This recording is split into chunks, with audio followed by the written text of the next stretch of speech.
Hey everyone, Complex back with another video, and today we're back to SWTOR, but I wanted to talk to you about something a little different. I wanted to chat with you about why, if you're a single-player RPG fan, I cannot suggest enough that you check out SWTOR. It's actually something that I'm pretty passionate about, and I do talk about on stream quite a bit, but today I wanted to give you a video with some organized thoughts as to why I think SWTOR could be a really fun experience if you're a fan of single-player RPGs. So let's just dive on into it.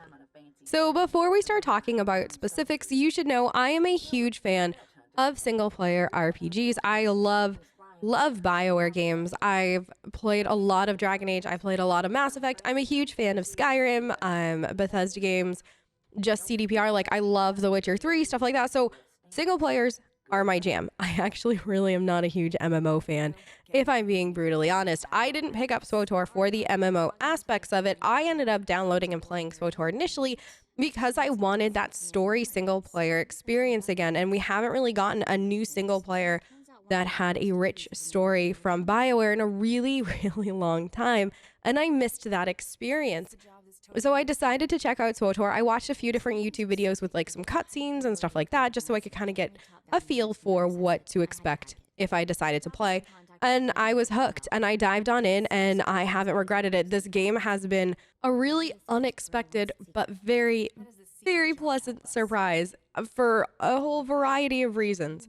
But as far as if you're a fan of a single-player RPG games, you might actually enjoy SWTOR because of so many different single-player aspects in it. Just as a quick overview, there are companions, there are romances, there are cinematic dialogue cutscenes, which are most of the time beautifully done. There's a whole host of planets to explore and to just learn about the lore for them, to meet different people within them. And the most important thing is that they allow you to craft your character however you want.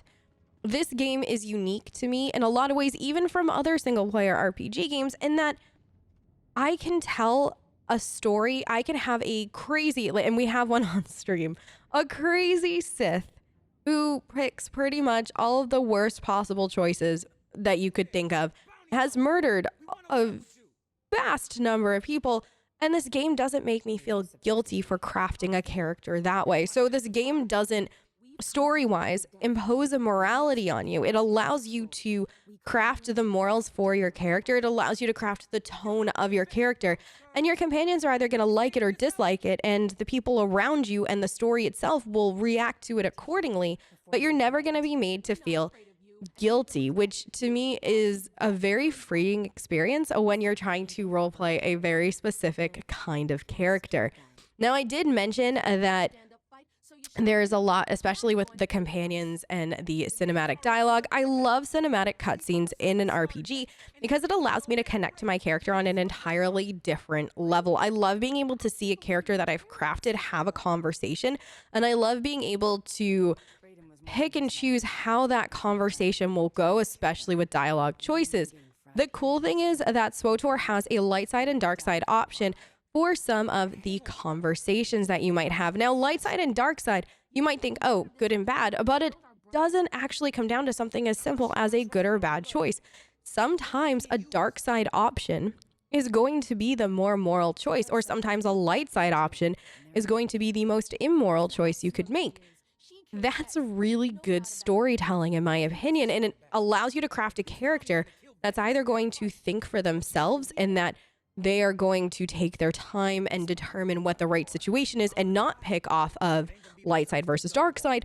Or you could craft a character that is just a dark side character who doesn't necessarily care about whether or not this is the right decision. They just want to pick these dark side options. And same thing with a light sided character. And you can do that for any of your characters. You're not bound by Imperial versus Republic, and you have to pick dark side if you're Imperial, or you have to pick light side if you're Republic. You can play a light-sided Sith warrior, which is really cool, and it's a different way to tell the story. So within each of the class storylines, which, by the way, there are 8 different class storylines, so that means that you have at least 8 different stories that you can play through, which is phenomenal in my opinion. But not just that, though. You can have a light-sided, dark-sided, and then a character that picks and chooses based off of who they are kind of thing. So you have at least 3 different playthroughs that you can make the argument for that you could do for each of the class stories, and they're all going to feel different because of the choices that you end up making, which to me gives me actually even more replayability for myself personally, because while somebody might say they played a light-sided Sith warrior, we're not necessarily going to have the same experience, because I might not pick a pure light-sided set of choices for my Sith warrior. I might pick the majority of the options as light-sided, but then I might pick a few dark-sided in there, just depending on who she is as a person, which once again allows for even more replayability if you're somebody that wants to explore all the different dialogue options and all the different ways that you can craft your character narratively wise, which I for one am a huge fan of. Now, one thing I know a lot of people that come from a single player RPG standpoint have a lot of trouble with MMOs is that MMOs tend to have a single quest giver that's going to give X quest, and there's a gazillion people around them getting the quest. And then when you go to complete the quest, it's this area that's not supposed to have been touched for X amount of years, or you're the only one that can sneak in there or something like that in order to make you the hero of the story. But then there's a bunch of other people running around that same zone trying to complete the quest. So it pulls you out of that immersion.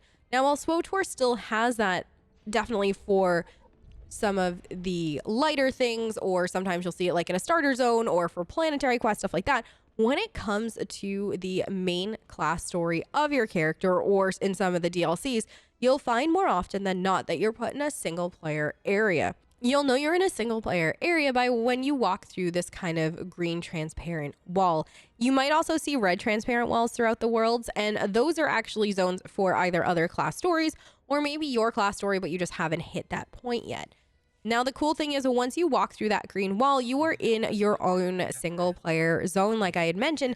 So other people can't actually walk through and join in and either help you, hinder you, or anything like that. Unless, of course, you would like to invite somebody in to share the story with you. The cool thing about that is that it feels like a single player RPG when you're in areas like that. And more often than not, you have those for the big defining moments of your character. So you can always craft and choose different things for your character that fit who they are and who you're building them up to be. The nice thing is too, because they're single player zones, you're not going to feel that same pressure that you might feel in other MMOs to get something done quickly, because there's a gazillion other people around you trying to complete the exact same thing, and you might be either taking too long to kill something or to find something, or there might be a queue for something. So it definitely allows you to take your time to pick your options and to define who your character is at your own pace, which is really nice. Now, something that I briefly touched upon earlier that I'd like to chat with you a little bit more about is the companions. I am a huge sucker for companions in games. I think that they make the experience richer, and they definitely also help to define who your character is and to build that narrative that you'd like throughout the course of the game. SWTOR has a variety of different companions that each of your class stories allow you to have, and they're not the same companions for each class story. Each class story actually has their own set of companions. When you get to the DLCs, that changes, but for the class stories and the class stories alone, they have their own set of companions, and some of them are actually romance options. So if you'd like, you can play a character that's in a romance with X, Y, and Z. You could tell a narrative of a Jedi falling in love, even though that's not something Jedi are supposed to do, which is really cool. Not to mention, these companions will approve and disapprove of your different choices that you might make, whether that's killing somebody or the tone of voice that you take with somebody or how you talk with them directly. And all of them have their own little story that come with them, so you can learn about them and help them grow as people throughout the course of the game. I could literally sit here and gush about how much I love SWTOR, especially as a single player, but I think we'll wrap this up here. We hit upon the main points that I wanted to give. Hopefully this helped if you were somebody debating on playing SWTOR for the first time.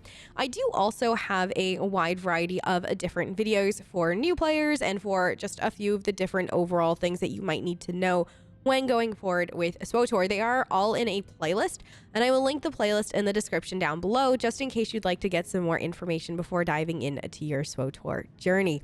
If you have any questions, leave it in the comments down below or find me on Twitch. I do stream SWTOR a whole heck of a lot and always happy to help when and where I can. I hope you have a fantastic rest of your night and or day depending on where you are in the world, and I will catch you next time. Bye guys!